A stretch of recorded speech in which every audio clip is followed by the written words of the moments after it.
autre chose à coup de fil, il y a président et assemblée provinciale, il y a Congo central, honorable Jean-Claude Buvemba, interpellé dans les Cameroun, désolé dans les réseaux sociaux, nous avons sali vidéo à l'objet qu'il y a dans manqué respect de la président, la mémoire de la président Kassavu. C'est faux, archi faux. Le grand problème, c'est que le journaliste m'a interrogé sur le problème de la congolité à Noël. Tchani Binomo Boyebi a relayé par la fille Kassavubu qui a fait une vidéo, voire même a Fidi Moïse Katumbi a traité de tous les mots, mais Togolandawana te Moïse a mis ça dans ma fille, et ça n'est pas un problème. Le vrai problème, c'est que je n'ai jamais, moi, manqué du respect ni à s'en prendre. J'ai parlé, puisque la fille Kassavubu parlait du président Yamboko de père et de mère, voilà pourquoi j'ai dit que l'histoire Yamboko Nabiso, ils ont enseigné Biso puisque Nathan Gisarayango, Banda Mboko et Banda, le Congo n'a été dirigé que par des présidents de père et de mère. Et c'est comme ça que j'ai rappelé le président Yaliboso Yamboko Nabiso, c'est ça l'histoire. Ils allaient qui président Kassavubu. Et que, partant de là, Toebinderi Mboko et Tikali, Toebinderi Mboko et Komi, n'a pas dirigeant au Bazalaïka des pères et des mères. Là n'est pas un problème. Mais moi, je n'ai jamais renié le combat à président Kassavubu pour faire l'indépendance.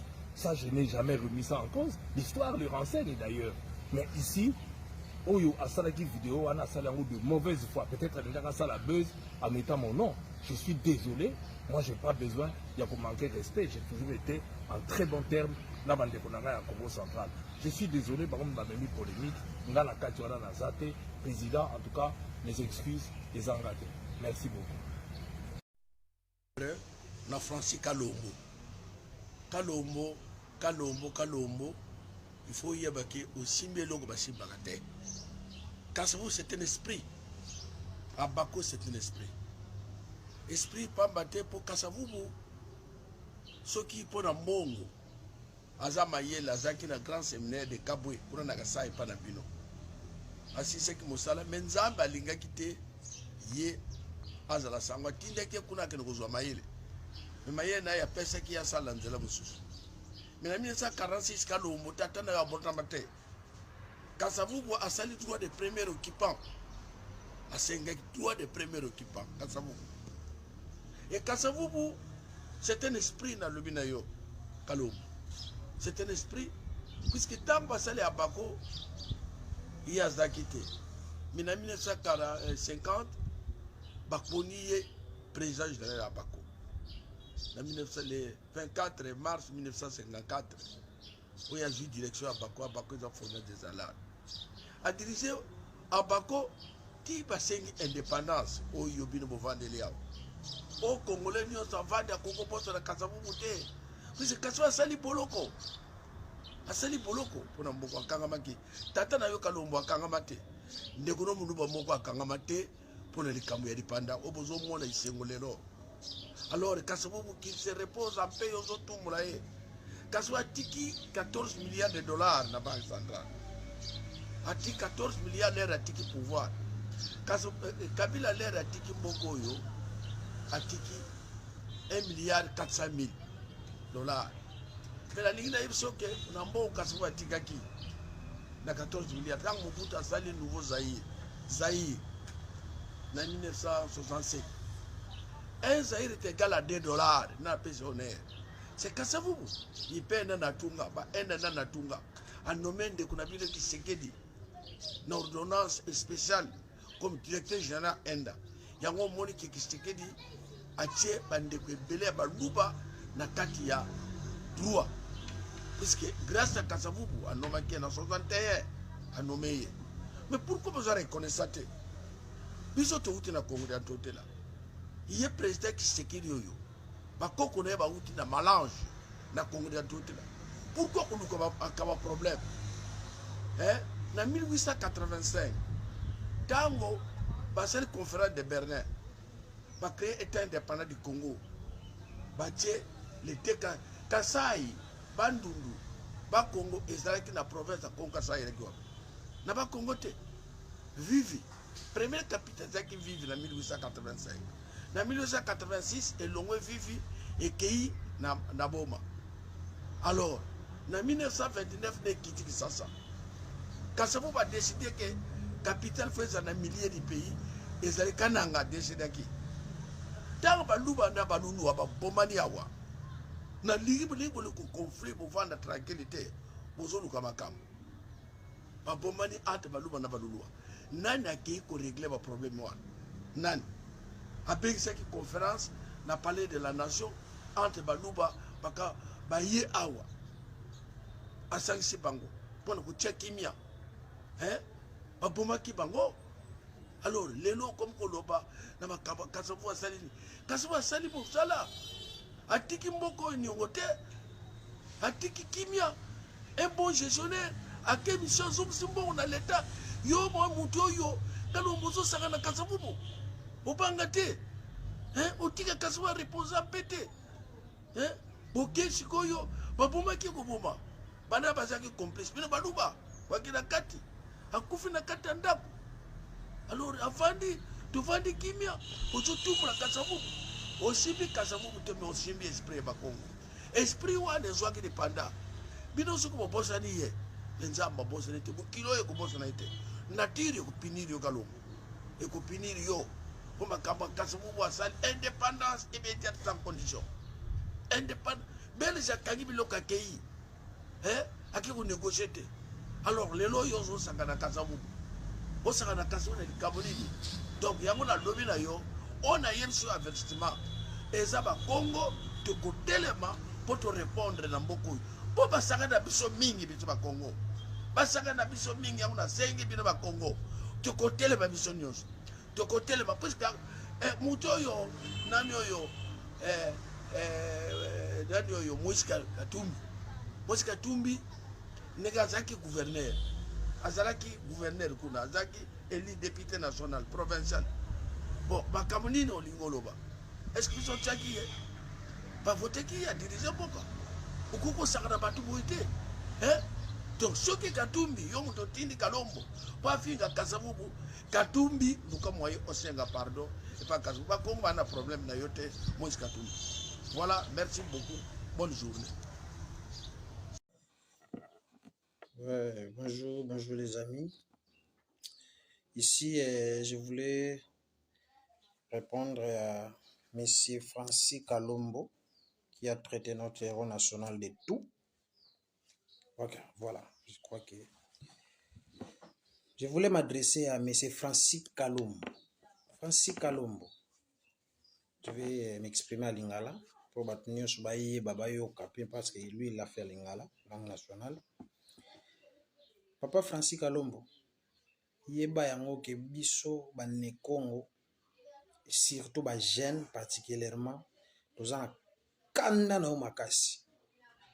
Tozana kanda na yo makasi par rapport ya ba dire na yo la télévision au traité héros national na biso à la personne de fait Papa Kassavou comme si à l'écart inaperçu. Et puis, osons affirmer même que c'est parmi les gens qui ont détruit ce pays. Waouh!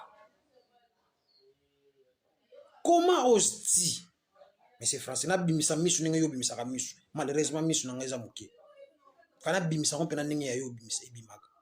comment oses-tu?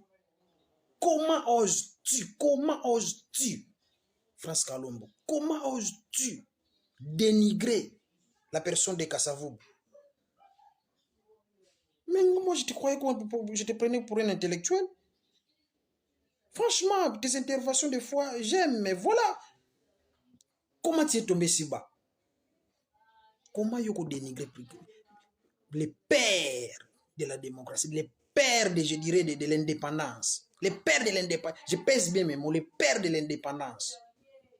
Papa Francis Kalombo, nous t'exigeons que tu puisses en fait, demander pardon à tous les Nécongos. Il faut que tu demandes pardon à tous les peuples Nécongos parce que tu nous as blessés. Il faut retirer. Il faut vraiment que tu vous retirez toutes ces bêtises que vous avez dit à la télé. Papa Kassavou, c'est un grand.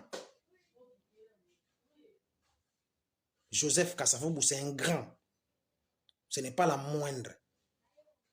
On ne peut pas te laisser dans ces bêtises. Ça ne passe pas chez nous. Le peuple congolais n'est pas naïf. Hein? Ça ne passe pas chez nous. Et puis, Bisso, bah jeune, surtout particulièrement bah jeune né Congo ya IDPS, on va faire le contre-campagne. Yo bosani ke bandal o ba vuta wana bandal kitambo et tout consort ils a fief ya ba Congo. Oui bien moteur. Aujourd'hui toi tu deviens défier le numéro 1 de ba Congo. C'est lui qui nous a fait l'honneur et qui continue à nous faire l'honneur parce qu'il est l'héros national. Tu viens cracher à ses mémoires. Tout ce que tu as dit là, ça va te coûter cher. Ça va te coûter cher, mais c'est Kalombo, ça va te coûter cher. Tu te compares à Kasavubu, toi, Francis Kalombo. Tu te compares à Kasavubu. Kasavubu, tu te prétends être professeur. Kasavubu fut enseignant, enseignant à l'époque coloniale, avant l'indépendance. Il a assumé de grandes responsabilités. Après l'enseignant, il a laissé l'enseignement. Comme tu te prétends professeur, merci. Lui, après professeur, il fit, après enseignant, il fit bourgmestre de ce pays. Bourgmestre, dans une ville, dans la ville plus peuplée. À l'époque, on appelait ça Bandal ou Badal, quelque chose comme ça. Voilà la carrière d'un homme respectable.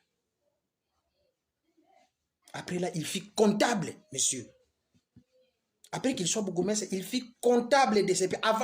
Moi, je parle avant l'indépendance, à l'époque coloniale. Il fit comptable. C'est pitié. Tokoti Kayote, ça ne passe pas. Tu dois demander des excuses au Congo. Tu as craché à notre mémoire. Ça ne passe pas. Tu viens de faire une mauvaise campagne pour l'ensemble de la République au Congo central. Parce que si le Congo central va rejeter vous, vous êtes nuls. Vous êtes nuls. Et voilà, nous les Congos déjà, nous les jeunes Congo déjà, et les Congo en particulier, nous te rejetons. Nous rejetons votre parti politique déjà. Parce que vous êtes déjà bien. Héros national. La première personne. C'est à moi de t'apprendre l'histoire au comment. Parce que tu te prétends être professeur. C'est à moi d'apprendre encore l'histoire. Quel est ce premier Congolais qui a défié les Blancs? Le premier discours, ça a été prononcé par qui? Par Lumumba. C'est ce que tu as appris. C'est ce que tu crois. C'est ce que tu as appris. Pourquoi cette ignorance? Les premiers Congolais à avoir dit non aux Belges, c'est M. Kasavubu. Il faut le savoir. Il faut retenir ça. Il faut y aller. Français. Congolais liboso ya yambo. Aboyaki. Asalaki discours fracassant contre Bemindele. Asalaki Kasavubu, papa Kasavubu. Oui bien moté. Premier président oyo grand prêtre Fachi Asali Fachi Beton. Notre président de la République que je respecte. Geste wa salaki suko akendeki voyage ko zong sali benga mbongo ya l'état, la première personne qui l'a fait. Joseph Kabila na ko banoko comme ça. Joseph Kabila salamu. Muto salamu ya liboso ya Kasavubu muta Kasavubu. Tu n'es pas informé. Pourquoi tu fais ça? Tu dois arrêter. Que ça soit la dernière fois. Que ça soit et puis aussi quoi. Nous allons faire des déclarations. Car Nabanzela Oyo Lekelaki, parce que nous sommes très révoltés, c'est pourquoi je vous fais ce live parce que c'est vraiment révoltant ce que tu as dit là. C'est révoltant. Lokola yo oluki biso na nzela na yo okuta biso na nzela na biso ba fils ne Congo. Biso ba ne Congo. Toza fâché na ba déclaration na yo ya mabosali. À suivre.